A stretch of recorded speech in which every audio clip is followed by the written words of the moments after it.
میدیای ئەمریکی فشار لە ئیدارەی بایدن دەکات بۆ کشانەوە لە سووریا و پشتکردنە کوردەکانی ڕۆژئاوا بۆ پاراستنی بەرژەوەندیەکانی خۆیان کە هەمیشە ئەمریکا بەو جۆرە مامەڵەی کردووە لەگەڵ هاوپەیمانەکانی لەسەر بنەمای بەرژەوەندی کاتی.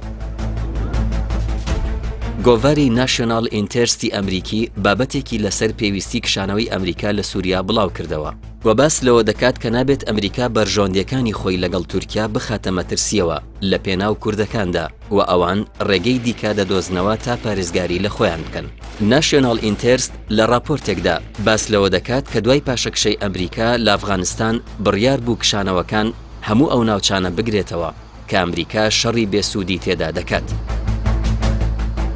پێی وایە کە پەیامەکەی بایدن وا دەردەکەوێت کە کشانەوە لە سووریاش دەگرێتەوە، بەڵام دوای 2 مانگ لە وتارەکە هێشتا مانەوەی ئەمریکا لە سووریا بەردەوامە بۆ درێژەدان بە جەنگی بێسوود.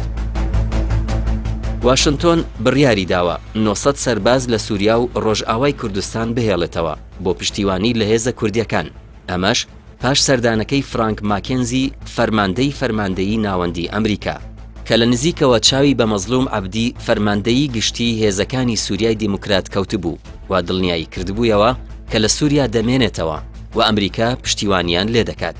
لە بەرامبەردا ناشۆناڵ ئینتێرستی دەڵێت ڕاستە کوردەکان پشتیوانی ئەمریکایان کردووە لە کۆتایی هێنان بە شەڕی داعش لە ناوچەکە، بەڵام بەرەنگاریکردنی تورکیا کە هاوپەیمانی ناو هاوپەیمانی ناتۆیە هاوکات بنکەی چەکی ناوکی ئەمریکای لە خۆگرتووە لە بەرژەوەندی کوردەکان کارێکی نەخوازراوە.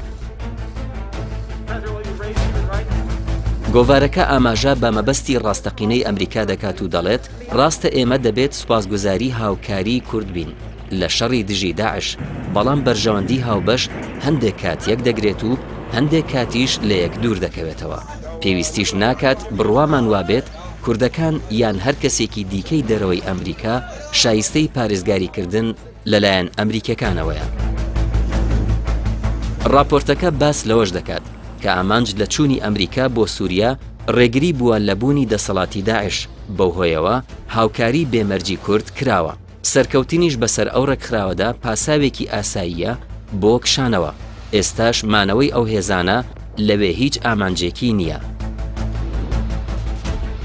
لە کاتێکدا بەرپرسانی واشنتۆن دەیانەوێت وانیشاندن کە ئەنجامی شەڕی ناوخۆی سووریا لەوانەیە ببێتە جێی مەترسی ئاسایشی ئەمریکا، دەشڵێت سەبارەت بە کوردەکان ساڵی 2019 پاش بڕیاری کشانەوەی ئەمریکا گرێبەستێکی خێرایان لەگەڵ دیمەشق ئەنجامدا، بۆیەوە دەردەکەوێت کە ئەوان بە شوێن پارێزراویدا دەگەڕێن، جا لە هەر شوێنێکەوە بێت ئەمریکا بێت یان سووریا، بۆیە ڕێکەوتنی کوردەکان لەگەڵ ڕژێمی سووریا لە هێرشی تورکیا دەیان پارێزێت، لە کاتێکدا ئێستا سەربازانی ئەمریکا ڕوبەڕووی هێرش و فڕۆکەی بۆمبڕێژکراوی میلیشیاکان دەبنەوە لە سووریا.